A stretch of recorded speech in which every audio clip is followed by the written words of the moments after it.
Ի տարբերություն Հայաստան անմիջական հարևանների, այլ տարածաշրջաններից ժամանած գործընկերները, նրանց մոտ մոտեցումներն ավելի լավատեսական էին, ինչով էին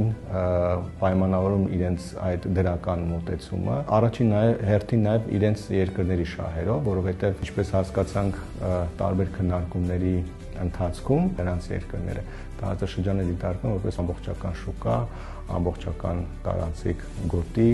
ամբողջական տարանցիկ խաչմերուկ, անգամ Արաբական Միացյալ Էմիրությունների ներկայացուցիչներից մեկը նշեց, որ եթե հարավային Կովկասում հաջողի վերջո հաստատել խաղաղություն, ապա հենց ոչ թե Հայաստան, այլ ամբողջ հարավային Կովկասը կդառնա խաղաղության խաչմերուկ, որովհետև նրա աշխարհագրական դիրքը